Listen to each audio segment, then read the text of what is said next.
사랑하는 형제자매 여러분, 오늘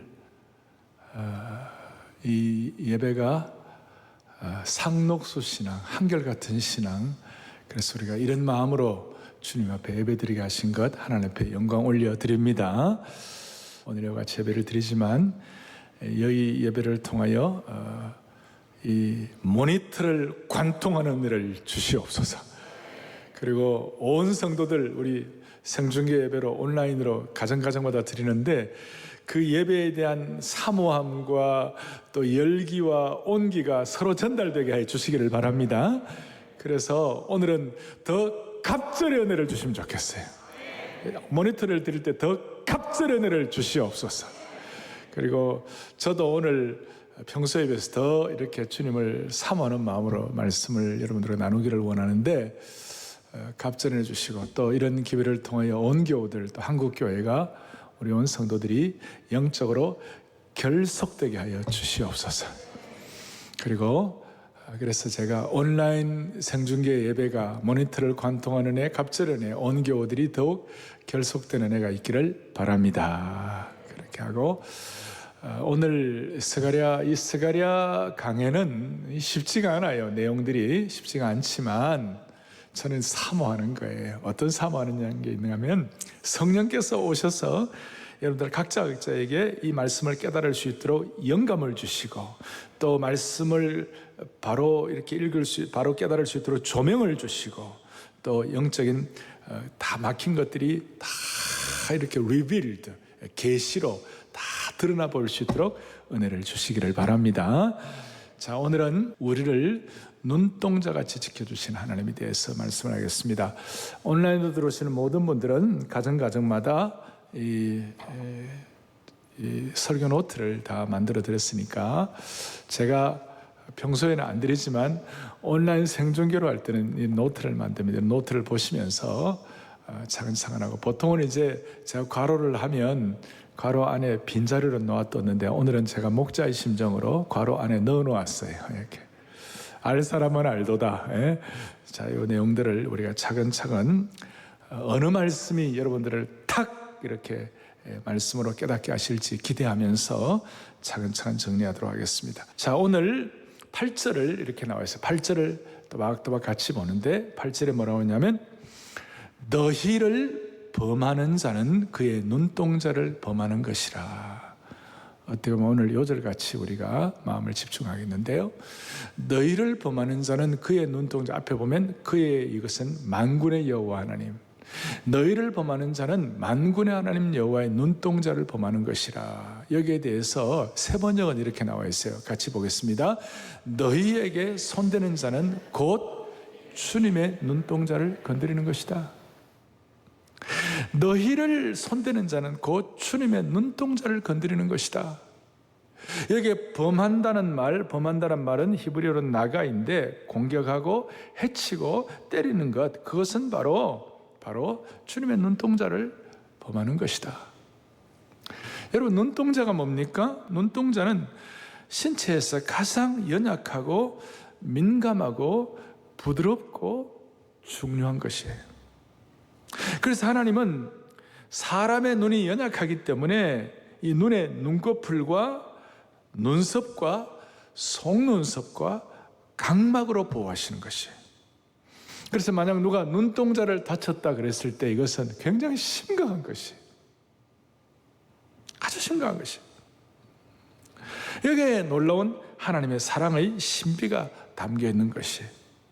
그러니까 하나님의 백성은 하나님의 눈동자라는 것이에요. 자, 하나님의 백성이 하나님이 뭐라고요? 눈동자다. 그렇기 때문에 하나님의 백성을 범하는 것은 하나님 당신의 눈동자를 때리고 공격하는 것과 같다, 그 말이에요. 여러분, 여기에 눈동자의 눈에는 작은 먼지 알갱이만 들어가도 눈물이 펑펑 나오는 것입니다. 그만큼 하나님은 우리를 예민하고 소중하게 여기는 것입니다. 이것은 정말 신비한 것이에요. 우리가 뭔데? 그래서 구약 전체를 보면요, 신약은 너무나 우리가 잘 이해할 수 있지만 구약 전체를 창세기부터 말라기까지 보면 하나님이 하나님의 백성들을 어떻게 눈동자처럼 아끼시는지, 특별히 구약의 이스라엘 백성들이 가장 힘들고 처참하고 아주 그냥 마음씀이 많았던 그 시기가 언젠가 하면 출애굽하던 시기였어요. 그리고 광야 40년의 시기였어요. 그리고 광야란 것이 보면 광야가 어떤 곳인가 하면, 광야는 신명기에 보면 광야는 곧 불뱀과 전갈이 있고 물이 없는 간조하고 척박한 땅이라. 그 광야가 어떤 곳이에요? 광야는 정말 물도 없고 나무도 없고, 광야는 뜨거운 열기고 밤에는 몸서리치는 냉기고 생존의 위협을 받는 극한의 지역이에요. 거기는 곡식도 거둘 수 없어요. 단지 짐승의 울음만이 스산하게 들리는 두렵고 낯선 땅이 광야예요. 그 광야에 하나님이 신명기 32장에 뭐라고 말씀하시는가? 32장 10절 다 같이 우리 또박또박 보겠습니다. 여호와께서 그를 황무지에서 짐승이 부르짖는 광야에서 만나시고 호위하시며 보호하시며 자기의 눈동자같이 지키셨도다. 할렐루야. 얼마나 감사한지. 오늘 각 가정마다 가정에서 들으시는 모든 성도들의 마음에 하나님은 광야 같은 인생, 아니 광야 길을 걸어가는 인생을 자기의 눈동자같이 지키셨도다. 이것이 아주 그냥 절절하게 느껴져야 되는 거예요. 절절하게. 오늘날 이것은 우리에게 꼭 같아요. 광야 같은 인생길을 지나는 모든 하나님의 백성들에게 주시는 동일한 말씀입니다.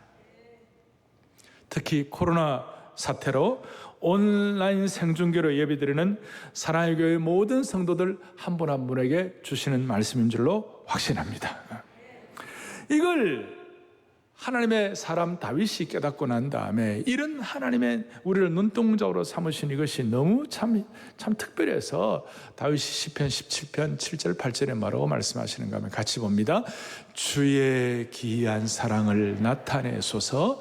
나를 눈동자같이 지키시고 주의 날개 그늘 아래 감추사.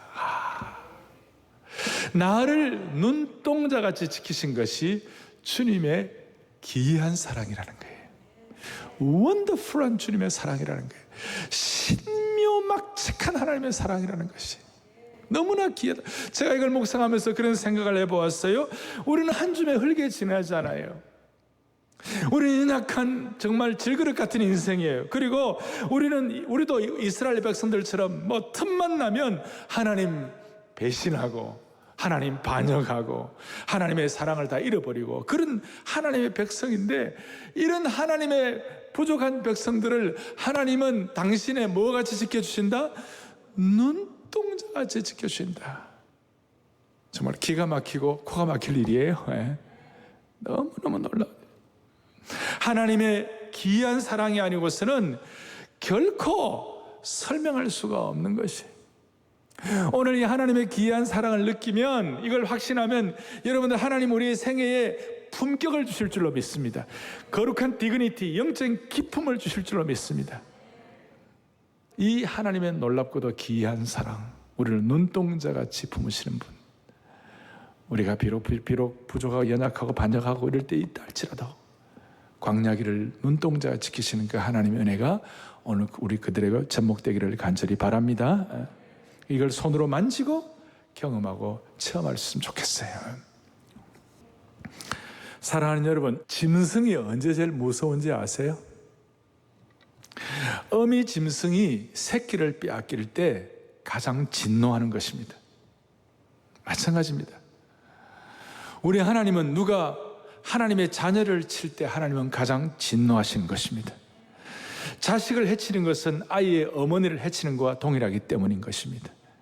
그래서 사도행전 9장 4절에 오면 사도 바울이 변화되기 전에 하나님의 백성들을 핍박할 때 나중에 마상에서 거꾸로져 가지고 주님의 음성을 들었는데 사도행전 9장 이렇게 나와요. 4절에 사울아 사울아 너가 어찌하여 나를 박해하느냐. 사울은 예수님 직접 박해한 적이 없어요. 그런데 하나님의 백성들을 핍박하니까 주님 뭐라고 했어요? 네가 왜 나를 핍박하느냐? 하나님의 백성을 사랑의 눈동자로 보시고 주님이 동일시하셔가지고 하나님의 백성들을 핍박하는 것이 하나님을 핍박하는 것과 동일하다 이것이. 저는 여기서 너무 감사가 되고, 하나님의 백성을 치는 것이 주님을 치는 것과 같다 동일하고 생각할 때, 나를 주님의 눈동자로 지키신다는 걸 생각할 때 기가 막히는 거예요. 너무 눈물이 나와요. 나 같은 인간이 이렇게도 하나님께 귀한 존재인가? 내가 무엇이길래 하나님 이런 귀한 존재를 만들어 주시는가? 아니, 내가 이렇게 하나님께 소중한 존재인가? 날마다 이것을 우리가 물어볼 때 하나님이 일하실 것입니다. 이번 주간에도 마찬가지고, 이번 한 달 동안 여러분 계속해서 시간 되는 대로 틈나는 대로 내가 하나님께 이렇게 귀한 존재인가? 내가 이렇게 하나님께 소중한 존재인가? 나를 눈동자같이 지켜주시는 하나님의 귀한, 이걸 계속 묵상하고 하루에 10번 20번씩 계속 반복할 때 다시 하나님이 여러분들에게 거룩한 품격을 회복시켜 주실 것이, 마스크를 뿜어져 나오는 하나님의 영광의 빛을 선포하게 해 주실 것이, 거룩한 아우라가 우리 가운데 있도록 만들어 주실 것이. 그리고 9절에 이렇게 나와 있어요. 9절을 보면 내가 손을 그들을 위해 움직인즉, 하나님이 그 움직인즉 그들이 자기를 섬기던 자들에게 노략거리가 되리라 그랬어요. 대반전이 일어나는 거예요. 앞에 있는 내 제국들, 뿔들, 강력한 그런 권력자, 권세자들이라 할지라도 자기를 섬기던 자들에게, 그러니까 비식민지가 되어가지고 그 고생하는 이스라엘 백성들의 노략거리가 되리라 그랬어요. 대반전의 역사예요.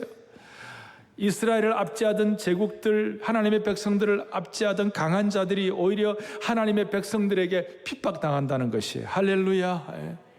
대반전의 역사예요. 하나님께서 대신 원수 갚아주시는 것이. 다시 한번 우리를 하나님의 눈동자로 지켜주신 주님을 찬양합니다.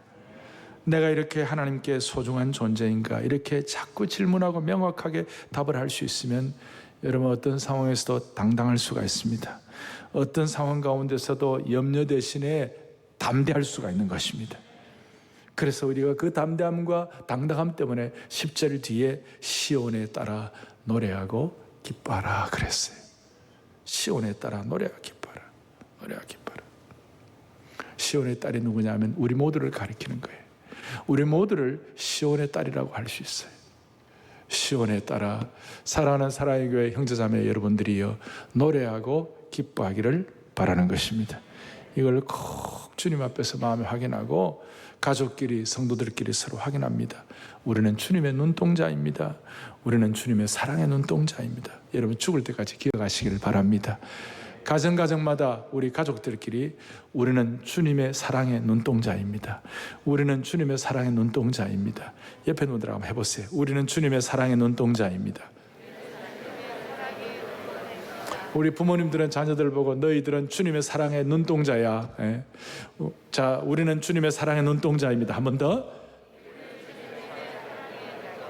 자, 이걸 여러분들이 평생 기억하면 하나님이 평생 우리를 눈동자같이 보호해 주시는 것입니다.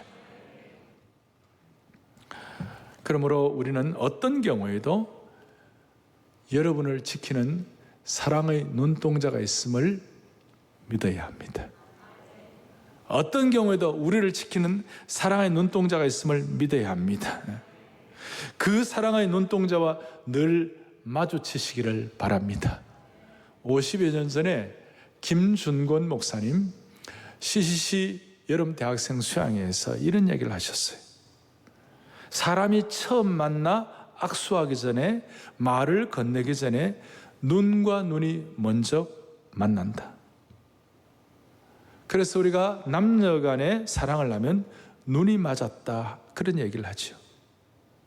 그리고 그 눈은 마음의 창문이요, 그 사람의 개성인 것이. 그래서 우리가 슬픔이 깃들면 눈이 젖는 것입니다. 남녀 연인의 운명은 최초의 사랑의 눈동자에서 결정될 때가 있죠. 심지어 자식들이 방탕하게 엉망으로 살다가도 어머님의 사랑의 눈동자를 기억하고 다시 돌아오는 그 순간 하나님이 회복시켜 주시는 것이에요. 베드로가 예수님 저주하고 부인하고 그렇게 있다가 주님께서 베드로 보고 네가 나를 사랑하느냐라고 물으시는 그 주님의 사랑의 눈동자와 부딪히는 그 순간 베드로의 모든 비겁함과 베드로의 모든 연약함이 다 사라지고 어떤 경우에도 백절불굴의 사명의 사람으로 변화되게 된 것입니다. 그 사랑의 우리를 지키는 사랑의 눈동자를 마주치는 능력이에요. 말씀을 통하여 사랑의 눈동자로 하실 때에 그 베다니의 마리아는 어떤 일이 벌어졌습니까? 말씀을 통한 사랑의 눈동자, 그 눈동자를 황홀하게 쳐다보는 그 순간 그 말씀 앞에 납작 엎드리는 능력을 체험하게 된 줄로 확신하는 것이에요. 오늘 우리 온 성도들은 주님의 이 귀한 사랑의 눈동자를 다시 체험할 수 있기를 원하는 것입니다. 그 사랑의 눈동자가 저와 여러분의 삶의 모든 영역을 지켜보고 있는 줄 기억하시길 바랍니다. 그 사랑의 눈동자가 있을 때 어떤 일이 벌어지는가? 그 사랑의 눈동자의 귀가 트인 사람에게는 우주의 충만한 사랑의 교향곡이 들리게 되는 겁니다. 그 사랑의 눈동자에 마음이 열린 사람에게는 우리의 인생 가운데 그냥 지나가지 않으시고 하나님이 우리 인생의 역사의 주권자 되심을 깊이 깨닫는 축복을 받게 되는 것입니다. 여러분 이럴 때 그 사람의 인격과 깊이가 얼마나 깊어지고 넓어지고 높아지고 단순한 모노타입의 인생이 아니라 폭발하는 스테레오타입의 그 영광스러운 깊이 있는 인생, 은혜의 파도를 경험하는 삶을 하나님 허락해 주시는 것입니다. 이걸 의식하게 될 때 우리도 모르게 10절에 있는 것처럼 기뻐하고 사랑하고 노래하는 축복을 받게 됩니다. 할렐루야. 그래서 하나님의 이 사랑의 눈동자를 더 깊이 체험하기 위하여 우리가 하나 적용할 것이 있습니다. 우리가 하나 해야 할 것이, 그게 뭐냐면 6절 7절입니다 6절 7절에 뭐라고 나와 있습니까? 이렇게 나와 있습니다. 6절에 너희는 어디에서 도피할지어다? 북방 땅에서 도피할지어다. 이 북방 땅에서 도피할지어다, 이 말을 조금 더 구체적으로 설명한 것이 7절이에요. 7절에 뭐라고 하냐면 바벨론 성에 거주하는 시온아 이제 너는 피할지니라 그랬어요. 이 바벨론과 시온은 우리 하나님의 백성들을 대신한다고 해도 무리한 해석이 아니에요. 그런데 이 바벨론 성은 뭐냐면 거기 잊지 말아야 할 것. 바벨론은 제국이고 그 다음에 모든 것들이 풍요하고 대단한 곳이에요. 거기서 나오라 이 말이에요. 왜 이 말씀을 하는가 하면 당시에 포로로 귀환했을 때 우리가 포로 귀환한 숫자를 보면 한 4만 3천여 명, 그리고 또 그걸 돕는 우리 포로로 왔던 분들을 또 섬기는 사람들과 또 음악하는 사람들이 한 5만여 명이 채 되지 않았어요. 대부분의 이스라엘 백성들은 바벨론에 그대로 남아 있었어요. 남아 있었던 이유는 뭐냐면 불신앙 때문에 또 오염되었기 때문에, 마치 사과 상자 속에 썩은 사과가 안에 있을 때 전체가 다 썩어가는 것처럼 사람들의 마음이 오염이 되었어요. 또 어떤 사람들은 조국의 암울하고도 황폐한 상황 때문에, 또 어떤 사람들은 오랜 이국 생활로 인해서 조국에 대한 애착심을 상실했기 때문에, 또 어떤 부류의 사람들은 유대인들이 상술이 있으니까 나름 바벨론이나 페르시아에서 성공하고 나름 안정과 번영을 누리고 안주하는 것 때문에 돌아오질 않았어요. 그런데 오늘 스가랴를 통하여 깨닫게 하신 말씀, 바벨론에서 나오라. 북방에서 나오라. 북방이 바벨론에서 나오라. 도망 나오라. 그리고 나오라, 도피하라 하는 이 말은 그냥 적당한 권면이 아니라 여기에 긴박성이 들어있어요. 여기에 명령형이 들어있어요. 오늘 우리가 하나님의 사랑의 눈동자로, 하나님의 사랑의 대상으로 우리가 하나님 앞에서 품격을 가지고 살기 위해서는 하나님이 우리에게 요구하시는 거예요. 북방에서 나오라. 너희들 꺼리끼는 게 있으면 나오라. 하나님과 나와 하는 어떤 은밀한, 세상 사람들은 모르지만 하나님과 나와 하는 나오라, 급하게 나오라. 지금 도망쳐 나오라. 여러분, 이 말씀을 할 때에 우리가 이 뉘앙스와 함께 연결되는 것이 창세기 19장에 나타난 거 있죠. 거기에 보면 롯의 얘기가 나와요. 롯을 보고 뭐라고 그러냐. 너 거기 소돔성에 더 이상 있지 말고 도망하여 생명을 보존하라 그래. 나오라는. 거기 있으면 안 된다. 안 된다. 무슨 뜻입니까? 인간의 눈으로는 바벨론이 더 좋아 보여요? 인간의 눈으로는 바벨론이 더 안정되게 보여요? 그런데 그게 아니야. 영적으로 보면 거기 좀 망할 곳이야. 장망성이야. 장차 망할 성이야. 곧 얼마 안 돼서 그렇게 화려하던 바벨론가 망해버렸어요. 그렇게 대단했던 페르시아 제국이 망해버렸어요. 로마도 망한 거고 그리스도 망하고 다 망한 것이에요. 그러나 하나님의 도성, 하나님의 나라, 하나님의 교회는 영원하리라 그거예요. 그러니까 나오라, 거기서 나오라. 거기서 있으면 더 이상 안 돼. 인간의 눈으로는 그게 더 좋아 보이지만 그게 바로 인본주의적인 생각이라는 거예요. 인간의 눈으로는 바벨론인데 안전해 보이는 거예요. 그러나 하나님의 백성들, 시온의 딸은, 시온의 아들, 딸들은 더 이상 바벨론에 살면 안 된다는 것이에요. 자, 이렇게 말씀드릴 수 있어요. 하나님의 사랑의 눈동자인 시온이 어찌 바벨론에 살 수가 있겠는가? 그렇게 도망 나오라는 것이에요. 도망 나오라. 일촉즉발의 긴박성을 가지고 나오라. 그리고 또 하나는 도망하라는 뜻이 뭐냐면 사실은 돌아와서 회복하라는 뜻이에요. 우리 편에서는 도망이지만 하나님 편에서는 회복이고 또 바벨론 입장에서는 마치 쫓아내는 것 같아요. 우리가 쫓김당하는 것 같아요. 하나님의 창조 질서를 따르면 순종하면 하나님이 반드시 예비하신 약속의 풍성함을 주시는데 반대로 하나님의 창조 질서를 순종하지 아니하여 불순종하면 그 길을 따르지 않고 다른 길로 가면 반드시 값을 치르게 되어 있다는 것이. 반드시 시험받고 반드시 고통당하고 반드시 실패하는 거예요. 어떨 때는 그 자리가 이를 갈면서 우는 자리가 될 수가 있다는 것이. 그래서 하나님은 돌아오라고 말씀하시는 거예요. 돌아오라는 것은 망하라는 것이 아니라 엎어진 그 자리에서 망하라는 것이 아니고 이를 갈고 울면서라도 돌아와서 회개하고 회복하라는 그런 뜻이에요. 그래서 나중에 따지고 보면 하나님께 내어 쫓기는 것이, 하나님께 내어 쫓기는 것이 결국은 내쫓기면 축복을 받게 된다는 겁니다. 여러분과 저만이 아는, 하나님과 나만이 아는 바벨론의 속박, 또 나도 모르게 이제는 죄가 자꾸 이렇게 익숙해져가지고 완고하게 된 내 마음의 심정, 그런 것들, 무뎌진 것들로부터 튀어나오라. 튀어나오라. 어떤 기혼자가 혼외의 누군가에게 눈길을 줄 때 이 정도는 괜찮지라고 여기다가 조금 더 깊어지면 결국 누군가가 그래도 되나? 라고 말하면 문제없어, 아직까지 별일이 없어 말하는 단계로 넘어가고 결국은 불륜의 관계로 들었을 때 곁의 사람이 그래서는 안 된다라고 말리지만 나만 그런 게 아니잖아.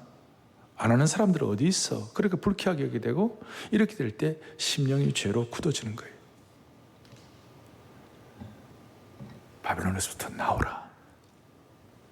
예를 들어 제가 설명했지만 하나님이 말씀하신 건 나오라.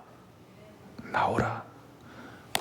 나오게 되면 하나님의 사랑의 눈동자를 더 깊이 경험하고 기뻐하고 춤출 수가 있는 것입니다.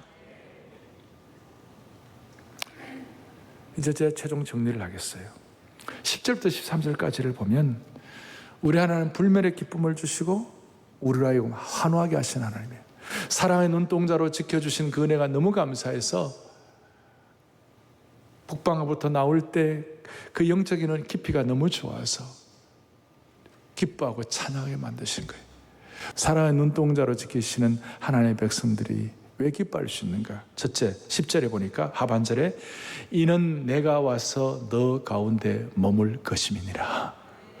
스가랴 이런 말씀이 있는 것이 얼마나 귀한지 몰라요? 왜? 하나님의 임재 때문에 우리가 기뻐하는 거예요. 하나님 임재 때문에. 제가 늘 말씀드리죠. 예수 믿고 구원받은 백성에게 가장 큰 영광은 하나님이 우리와 함께 하시는 것이에요. 예수 믿고 구원받고도 하나님의 임재를 내가 살깊이 느끼지 못한다면 그건 너무 안타까운 일이고, 아니 가슴이 심령이 무뎌져 가지고 하나님이 나와 임재하는 걸 느끼지 못하는 건 저주예요. 저주. 예수 믿고 구원받은 사람들이. 그래서 하나님의 임재가 얼마나 소중한지, 예수 그리스도가 우리와 함께 하시는 것 자체가 그 오리지널이 뭐냐면요, 아예 임재와 기쁨은 같이 가는 것이에요. 누가 보면 이렇게 나와 있어요. 보라, 내가 온 백성에 미칠 큰 기쁨의 좋은 소식을 너희에게 전하노라. 그래서 예수님 이 땅에 오시는 것, 예수님 이 땅에 성육신하시고 오신 것, 이 땅에 오신 것 자체가 주님의 강력한 임재인데, 주님의 임재는 큰 기쁨과 연결되어 있는 것이에요. 따라서 오늘 주님이 주가 나와 함께 동행할 때 나를 친구 삼으셨네. 우리 받은 그 기쁨을 알 사람이 없도다.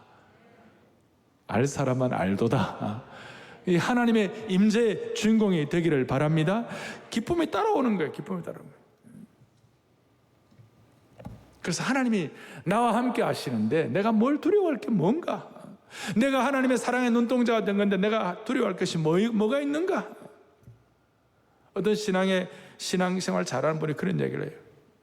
자기 자신은요, 5분 이상 생각해도 해결이 안 되면요, 그냥 하나님께 다 맡겨버린대. 아직까지 이해가 무슨 말인지 안 갔어요, 여러분들. 자기 자신이 5분 이상 생각해도 답이 안 나오면 하나님께 다 토스해버린다. 다 이양해버린대. 내 능력으로 안 되는 것 하나님께 다 맡길 수 있다면 우리가 뭐가 두렵겠어요? 아멘 아닙니까? 그럼 자동적으로 기쁨이 오는 것이죠. 제가 그 말 들을 때 저는 그랬어요. 5분 이상이 아니고 처음부터 하면 안 되나? 처음부터 하면 안 되나?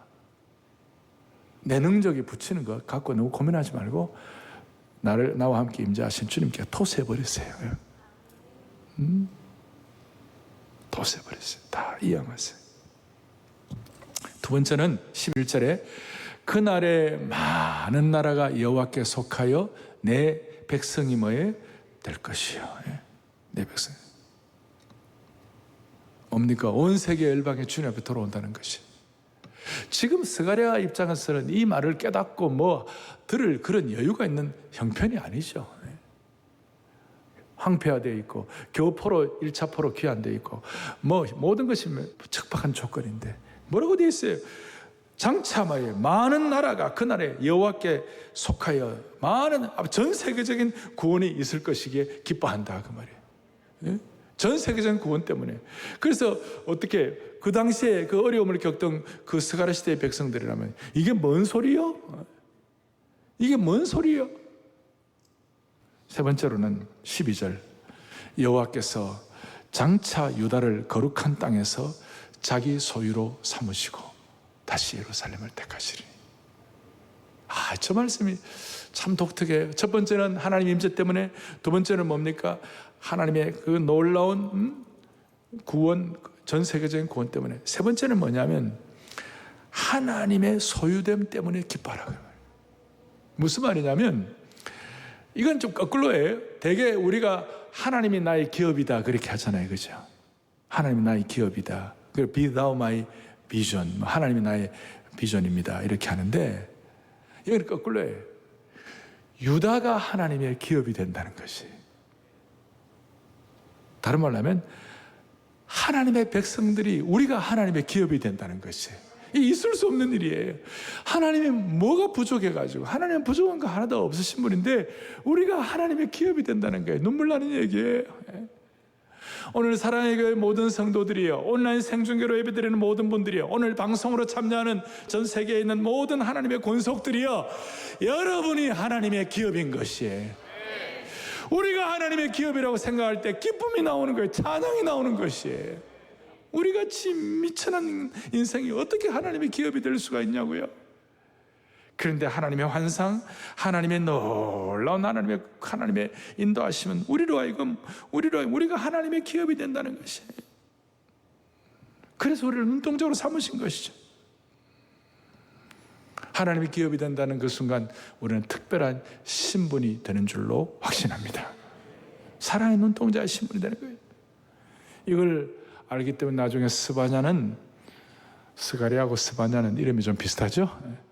스바냐 3장 17절에 잘 아시죠. 그가 너로 말미암아 뭐예요?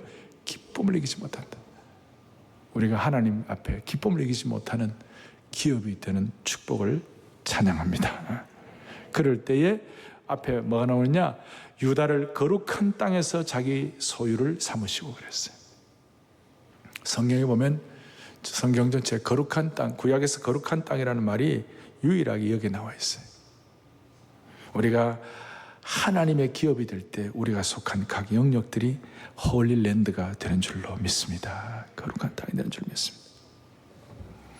이게 이제 점점 올라가요. 처음에는 뭡니까?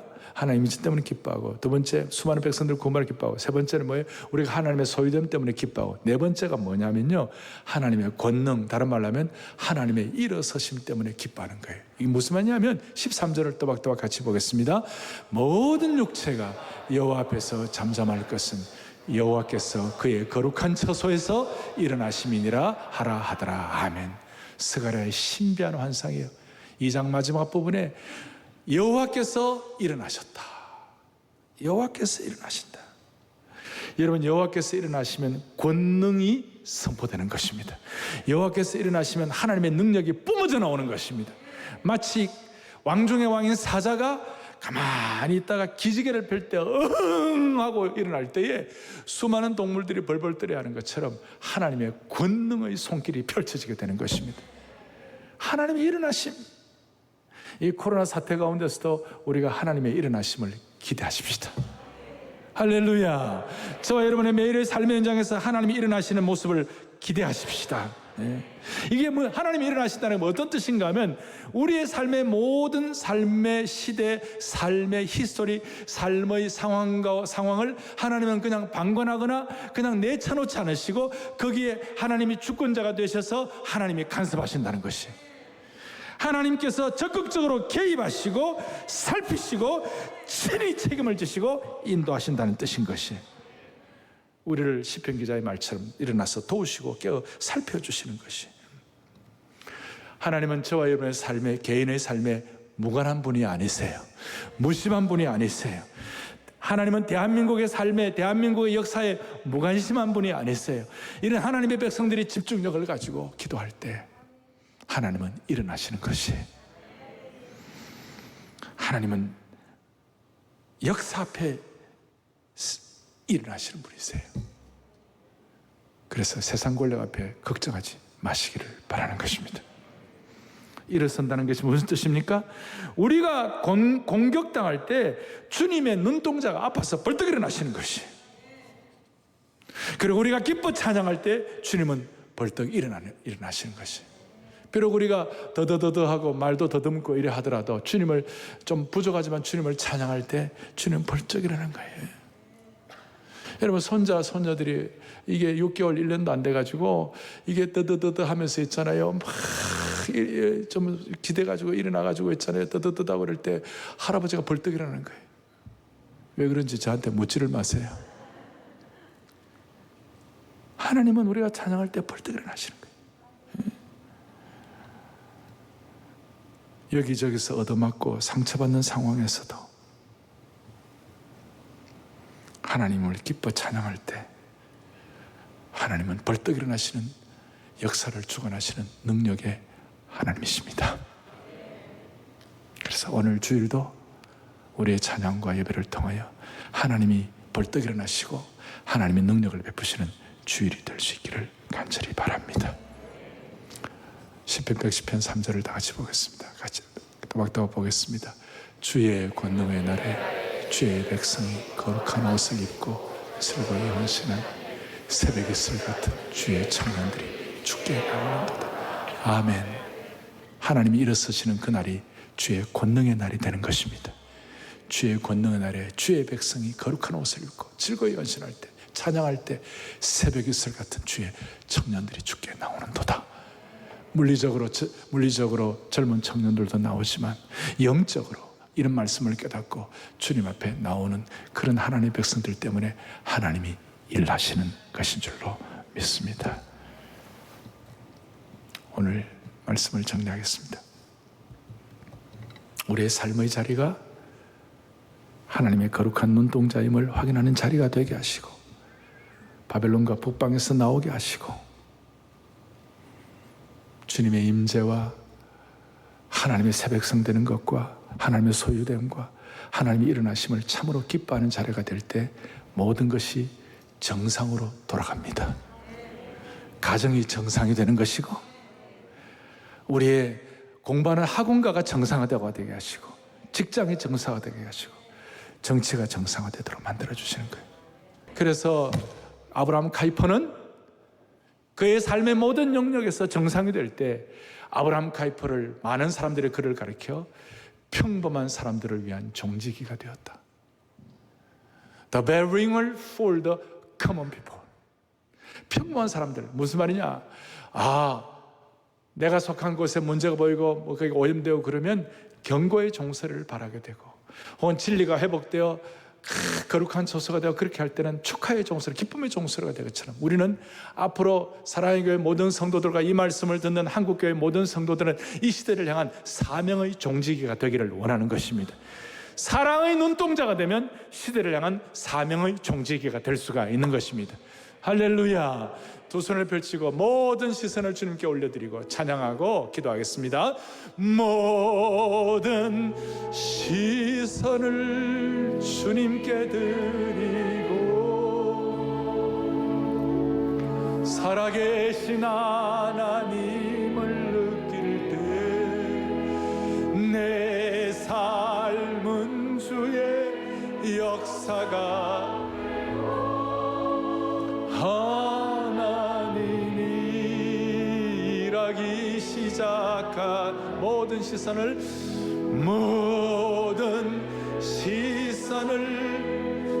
사랑의 눈동자를 느낄 때, 사랑의 눈동자를 느낄 때 내 삶은 주의 역사가 되고 하나님이 일하기 시작. 다시 한번 모든 시선을 주님께 사랑의 눈동자를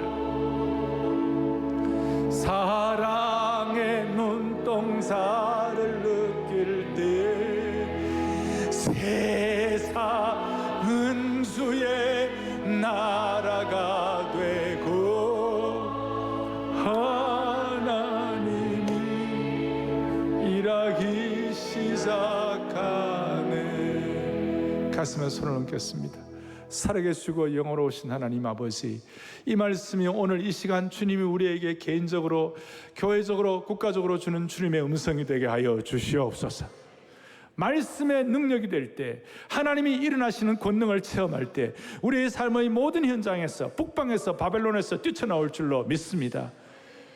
내가 무엇이건데 하나님께 이렇게 소중한 존재인지를 날마다 되뇌이고 묵상하고 할 때에 우리의 정치, 경제, 문화, 사회, 교육이 다시 한번 주님이 허락하신 품격으로 돌아가실 줄로 믿습니다. 이런 기도의 제목을 가지고, 말씀으로 기도의 제목을 가지고 주님께 올려드릴 때 하나님이 응답해 주실 줄로 확신합니다.